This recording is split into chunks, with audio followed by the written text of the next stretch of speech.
প্রতি বছরের মতো এবছরও আমরা সবাই মিলে হৈ হৈ করে গেছিলাম জগন্নাথকে বাড়িতে আনতে। বৃষ্টিতে রাস্তা ভেজা, মানে কিছুক্ষণ আগে বৃষ্টি পড়ছিল, যখন আমরা জগন্নাথকে আনতে বেরিয়েছি সবাই মিলে তখন বৃষ্টি থেমে গেছে, তাই সোনাইকে নিয়ে যাওয়ার সাহস করেছি। এবছর প্রথম জগন্নাথের মেলাতে আমাদের সোনাই যাবে। আমার মেয়ের প্রথম রথের মেলা। আর এবছরে রথের মেলাটা একটু অন্য জায়গায় হয়েছে, মানে কমিটি থেকে সিদ্ধান্ত নেওয়া হয়েছে যে একটা অন্য মাঠে করা হবে, তাই খুব সুন্দরভাবে মেলাটা হয়েছে। কারণ একদম কাদা ছিল না, পুরোটা সুন্দরভাবে মেলা বসেছে আর বেশ জমজমাট মেলা হয়েছে।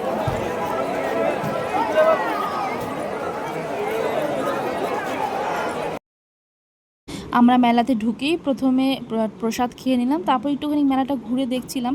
আর অনেক দোকান বসেছে, বেশ জমজমাটি মেলা হয়েছে। এরপরে যারা জগন্নাথের মাসির বাড়ি থেকে এসেছিলো জগন্নাথকে নিতে, তাদের জন্য ভোগের ব্যবস্থা করা হয়েছিল, তাই সবাই মিলে আমরা প্রসাদ খেয়ে সবাই মিলে আবার রথ টেনে নিয়ে যাচ্ছি বাড়িতে। এখানে আমাদের পাড়ার সবাই আছে যারা জগন্নাথকে নিতে এসেছে। খুব আনন্দ করে প্রতি বছর আমরা জগন্নাথকে বাড়িতে নিয়ে যাই। 9 দিন আমাদের বাড়িতে জগন্নাথ থাকে, ভোগ হয়, অনেক আনন্দ অনুষ্ঠানের মাধ্যমে আমাদের 9টা দিন কাটে। আবার প্রতি বছরের মতো আবার জগন্নাথকে বাড়ি পাঠাতে হয়, মানে আর উল্টো রথ যে কীভাবে চলে আসে, কীভাবে যে 7টা দিন কেটে যায় আমরা নিজেও টের পাই না। তো সবাই মিলে অনেক আনন্দ করে আমরা জগন্নাথকে প্রায় নিয়ে চলে এসেছি অর্ধেক রাস্তা। আর যখন আমরা রথটা ঠাকুর নিয়ে বাড়ি ফিরছি তখনই কিন্তু বৃষ্টি বন্ধ ছিল, মানে বলতে গেলে মানে জগন্নাথ আমাদের সাথে ছিল, তাই সোনাইকে একদম ভিজতে হয়নি। যাওয়ার সময় বৃষ্টি ছিল না, আসার সময় বৃষ্টি ছিল না। আমরা বেশ এখানে ঢাকের তালে তালে একটু নাচতে নাচতে আনন্দ করতে করতে জগন্নাথকে নিয়ে যাচ্ছিলাম বাড়িতে।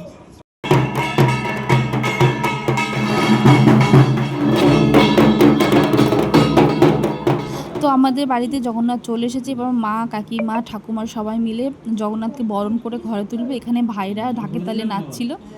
তারপরে জগন্নাথকে ঘরে নিয়ে আসার পর জগন্নাথকে বরণ করা হচ্ছে। এই সময় বরণের পালা। বরণ করে জগন্নাথকে মানে হাওয়া দিয়ে ঠান্ডা করে তারপর সিংহাসনে বসানো হবে। তারপর রাতের বেলা আবার হবে সন্ধ্যা আরতি, মানে আরতি করা হবে, রাতে ভোগ দেওয়া হবে। এখানে আমরা কাকিমারা সবাই মিলে নাচ করছিলাম। এখানেও ছোট দিদুনের কোলে আমাদের সোনাই নাচ করছিল।